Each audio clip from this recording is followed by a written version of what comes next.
వెంకటేష్ గారు సైడ్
అన్ని పెడతారా? అన్ని పెడతారా? మేడం కదా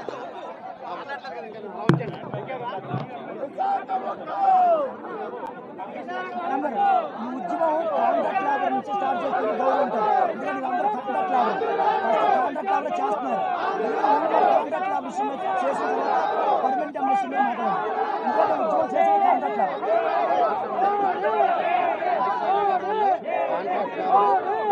నిర్వాసితులు వచ్చిన తర్వాత నేను మాట్లాడిన తర్వాత ఆయనకి ఏంటంటే 4,000 మందికి అవకాశం ఇచ్చారు.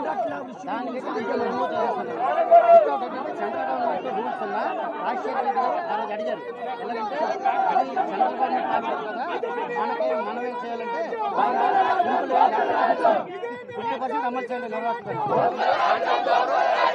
నిర్వాసితులు కూడా వచ్చారు మేడం.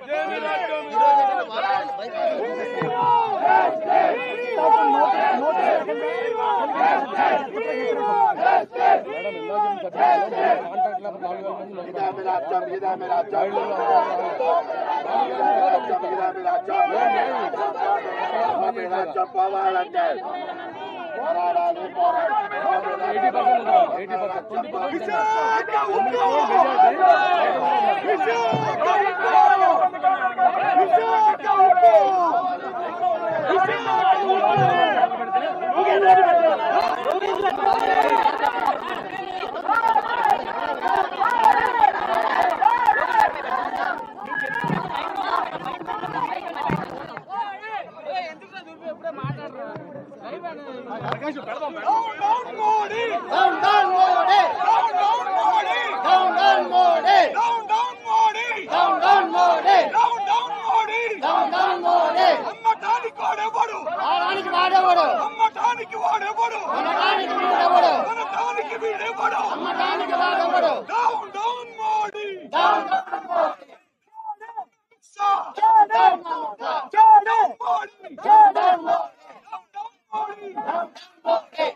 పట్టుకుంటా మేము పట్టుకుంటా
మేడం అన్న నువ్వు నమ్మే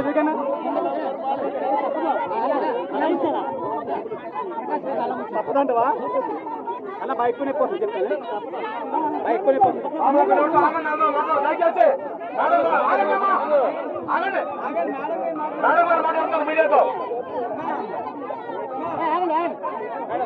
చెప్పు కుమారి చెప్పు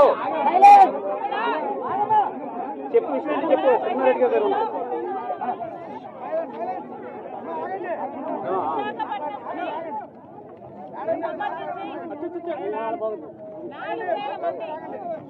కాంట్రాక్ట్ ఉద్యోగస్తులని నిర్వాసితులు కనీసం నోటీసు కూడా ఇవ్వకుండా తొలగించడం జరిగింది. 14,000 మంది కాంట్రాక్ట్ కార్మికులు ఉన్నారు. 4-5 నెలల నుంచి వాళ్ళకు జీతాలు ఇవ్వలేదు. వీళ్ళలో చాలా మంది నిర్వాసితులు, చాలా మంది వాళ్ళ భూములు ఇచ్చిన వాళ్ళు వాళ్ళకు ఉద్యోగాలు ఇస్తాము అని మాటిచ్చారు.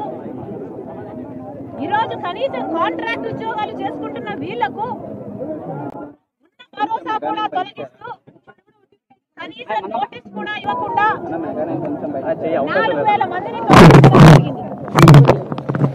ఇది దుర్మార్గం కాకపోతే ఏమిటి అని ప్రశ్నిస్తున్నాం. విశాఖ స్టీల్ అన్నది ఆంధ్ర రాష్ట్రానికే తలమానికం. మనందరం తలెత్తుకొని చెప్పుకునేది, గర్వంగా ఫీల్ అయ్యేది విశాఖ స్టీల్.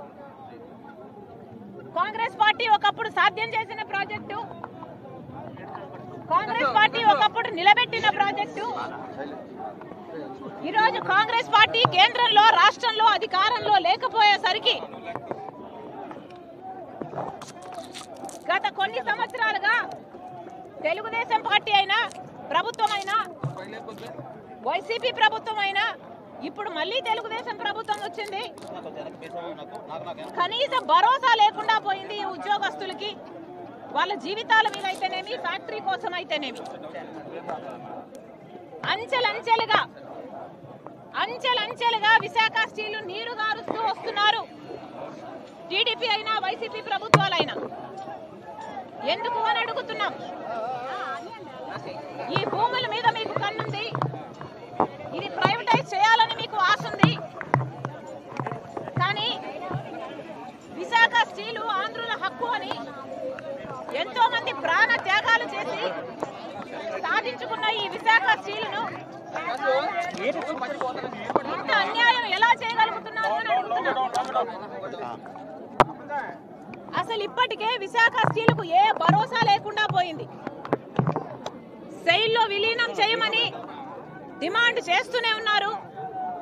క్యాప్టివ్ మైన్ కావాలి అన్న డిమాండ్ ఎప్పటి నుంచో ఉంది. రాజశేఖర రెడ్డి గారు అయితే ట్రైపార్టీ అగ్రిమెంట్ చేపించి క్యాప్టివ్ మైన్ కోసం ఒక ఏర్పాటు కూడా చేశారు. కానీ ఆయన వెళ్ళిపోయిన తర్వాత అది అటకెక్కింది. కనీసం రా మెటీరియల్ కూడా ఈరోజు డబ్బు లేని పరిస్థితి. పోర్టు దగ్గర నుంచి రవాణాకు కూడా ఛార్జీలు పెంచేసిన పరిస్థితి. అన్ని రకాలుగా దీన్ని ఒక సిక్ ఇండస్ట్రీగా చేసే ప్రయత్నం చేస్తున్నారు పాలకులే. ఒకసారి కాలు, ఒకసారి చెయ్యి తీసేస్తున్నారు. ఇది అవిటి ప్రాజెక్టు, ఇది కుంటి ప్రాజెక్టు. ఇది సొంతంగా సర్వైవ్ కావడం అసాధ్యం. సాధ్యము అన్న లెవెల్ కు తీసుకొచ్చి దీన్ని ప్రైవేటైజ్ చేసే కుట్ర చేస్తున్నారు పాలకులే. ఏది మాట్లాడినా కేంద్రం చేస్తుంది అంటున్నారే. మరి ముఖ్యమంత్రులుగా ఉన్న వాళ్ళు దీనికి ఎందుకు భరోసా ఇవ్వలేదు? చంద్రబాబు గారైనా, జగన్మోహన్ రెడ్డి గారైనా, ఇప్పుడు మళ్ళీ చంద్రబాబు గారైనా ఎందుకు భరోసా కలిగించలేకపోతున్నారు? భరోసా మీరు కలిగించకపోగా ఇది సెంటిమెంట్ తో కూడిన విషయం అని పెద్ద పెద్ద మాటలు చెప్తున్నారు. కానీ దీన్ని ఆదుకునే ప్రయత్నం అయితే చిత్తశుద్ధితో ఎవరూ చేయటం లేదు. రాజశేఖర రెడ్డి గారు ఉన్నప్పుడు ఇది 7 మిలియన్, ఆయన అధికారంలో ఉన్నప్పుడు ఇది 3 మిలియన్ యూనిట్లు, 3 మిలియన్ టన్లు ప్రొడ్యూస్ చేసే ప్లాంట్ అయితే దాన్ని 7 మిలియన్ టన్స్ కు తీసుకువెళ్లారు. ఆ రోజు రాజశేఖర రెడ్డి గారి బ్లూ ప్రింట్ ప్రకారం ఇది 20 మిలియన్ టన్నుల ప్లాంట్ గా తయారు చేయాలి అన్నది ఆయన కోరిక అయితే ఈ రోజు 7 మిలియన్ టన్స్ కాదు కదా, 1 మిలియన్ టన్నుకు వచ్చింది దీని ప్రొడక్షన్. దీనికి కారణం ఎవరు అని అడుగుతున్నాం, పాలకులు కాదా అని అడుగుతున్నాం. జగన్మోహన్ రెడ్డి గారు అసలు విశాఖ స్టీల్ కష్టాలలో ఉందా అని అడిగారట ఎలక్షన్లప్పుడు. ఈ కార్మికులు వెళ్ళి ఎందుకు ఆదుకోలేదు 5 సంవత్సరాలు అని అడిగితే, ఇక చంద్రబాబు గారు ఇప్పుడు ముఖ్యమంత్రిగా ఉన్నారు, మాటలు చెప్పడం తప్ప ఒక్కటి కూడా ఒక్క రకంగా అయినా వీళ్ళకు భరోసా ఇవ్వకపోగా ఈ రోజు 4,000 మందిని ఉద్యోగాల నుంచి తొలగించారు అంటే మీకు ఎంత చులకన భావం ఉందో, విశాఖ స్టీల్ పట్ల ఎంత చిన్న చూపు ఉందో వేరే చెప్పనవసరం లేదు. అందుకే కాంగ్రెస్ పార్టీ డిమాండ్ చేస్తుంది, వెంటనే ముఖ్యమంత్రి గారే రావాలి, వెంటనే ముఖ్యమంత్రి గారే రావాలి, ఈ ఉద్యోగస్తులకు భరోసా ఇవ్వాలి. ఈ ఉద్యోగస్తులు 14,000 మందికి కాంట్రాక్ట్ ఉద్యోగస్తులందరికీ పర్మనెంట్ చేస్తున్నాము అని చంద్రబాబు గారు వచ్చి చెప్పాలి. ఈ ప్లాంట్ కు క్యాప్టివ్ మైన్ కూడా ఏర్పాటు చేస్తాము అని చంద్రబాబు గారు చెప్పాలి. సెయిల్ లో కూడా దీన్ని కలిపే ప్రయత్నం చేస్తాము, లేకపోతే బెయిల్ అవుట్ ప్యాకేజ్ అనౌన్స్ చేస్తామని చంద్రబాబు గారే వెంటనే వచ్చి స్పందించాలని కాంగ్రెస్ పార్టీ డిమాండ్ చేస్తుంది. ఈ రోజు కాంగ్రెస్ పార్టీ రాష్ట్ర రోకో చేస్తుంది, కానీ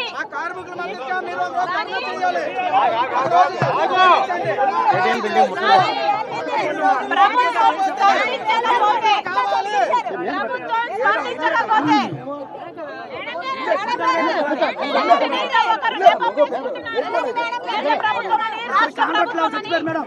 కాంగ్రెస్ పార్టీ హెచ్చరిస్తుంది, అడ్మిన్ బ్లాక్ ని ముట్టడిస్తాం. ఆ తర్వాత ధర్నాలకైనా నిరాహార దీక్షలకైనా ఢిల్లీకి వెళ్లి పోరాటం చేయడానికైనా వెనకాడదు కాంగ్రెస్ పార్టీ. మళ్ళీ విశాఖ స్టీల్ కాంట్రాక్ట్ ఉద్యోగస్తులకు 4,000 మందికే కాదు, 14,000 కాంట్రాక్ట్ ఉద్యోగస్తులకే కాదు, మొత్తం అందరు ఉద్యోగస్తులకి భరోసా ఇస్తుంది కాంగ్రెస్ పార్టీ. ఇద్దరు చనిపోయారు.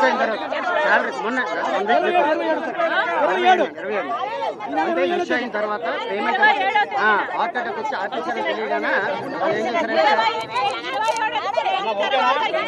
చనిపోవడం కూడా జరిగింది. కాంగ్రెస్ పార్టీ ఊరుకునే పరిస్థితి లేదు. హెచ్చరిస్తున్నాం, చంద్రబాబు గారు వెంటనే రావాలి, భరోసా ఇవ్వాలి. కాంగ్రెస్ పార్టీ డిమాండ్ చేస్తుంది, కేంద్రం తరఫున కూడా స్టీల్ మినిస్ట్రీ నుంచి రావాలి మినిస్టర్. ఇక్కడ ప్రజలకు, కార్మికులకు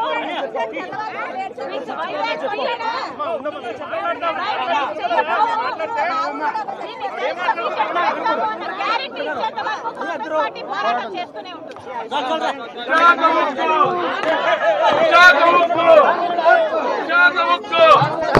కాపాడుకుంటాం పూర్వీకుల త్యాగాలను, కాపాడుకుంటాం.